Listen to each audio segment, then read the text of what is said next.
Welcome back to Don's Life. Welcome to the channel. Thanks for joining today. I think I owe you guys an update, so let's go for a bit of a drive.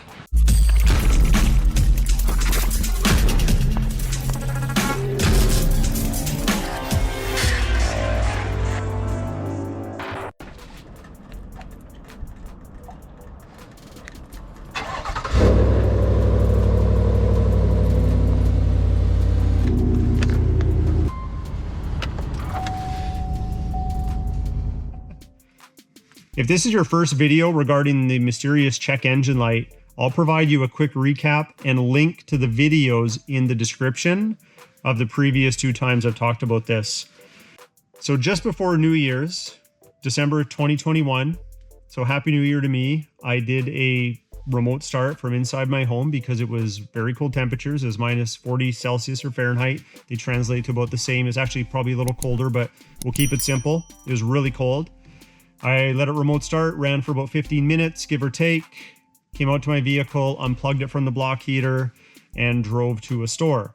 When I went into the store, I was at the checkout. I could have line of sight of my vehicle. I remote started it again, came outside, and it was idling very rough. I noticed a number of error messages on my screen. There was service ESC, service parking brake, steering assist reduced, drive with care. There might have been another one in there. I don't really remember that clearly. Either way, I shut it off, restarted it. It seemed to be idling and running better. Fine, actually, except there was now a check engine light. So I got home. I performed a scan using the OBD2 port, and I found that we had a misfire with code P0307 on cylinder 7. And we also saw another code P050D, which was a cold start rough idle error. I put it to the audience, you guys. What do you think this might be? And we got a number of responses.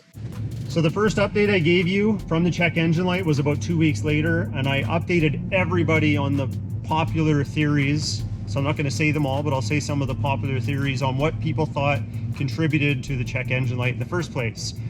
So cold air, weather, just that whole piece in general, because it was brutally cold when it happened. Condensation in the fuel, the cold air intake that I was running at the time, which was an aftermarket S&B intake. People had said my injectors were on the way out, or maybe they were already bad. I was told that I was going to suffer imminent lifter failure because I seem to have many, if not all, the symptoms that some people who actually had failures had seen prior. In that video, I also let everybody know that I had put the original factory intake back in the vehicle just to avoid the discussion that potentially could take place at the dealership, where they would say that the intake was probably why I was having an issue and they weren't willing to look at it. Now, there are laws, at least in Canada and the US, different laws, but similar premise, but there are laws to protect us when it comes to aftermarket modifications, that proof has to be made that the modification is what contributed to the failure to denied warranty.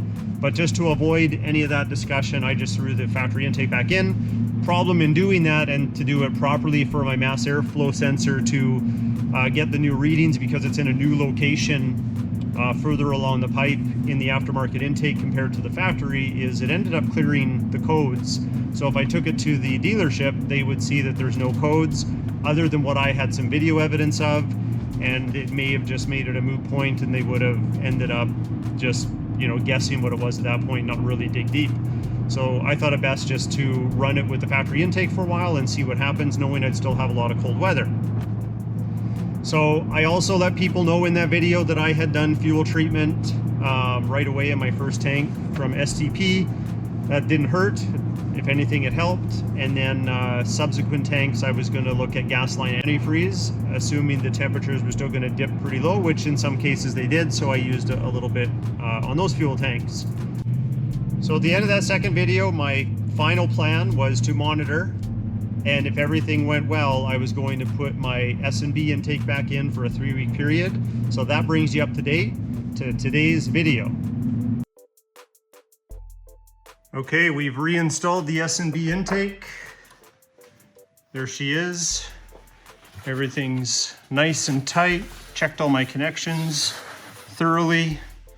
We're gonna run this for a number of weeks, and I picked a heck of a day to do it. It's a blizzard out there, so probably good we test it in difficult conditions just to see what happens. Typical day in Saskatchewan. We call it Monday. So now for the update. So I've been driving the vehicle quite aggressively over the last 3 weeks. So we're at that 3-week mark now. And I've done off-roading in the snow where my throttle was, close to redline multiple times. No issue, all with the S&B intake.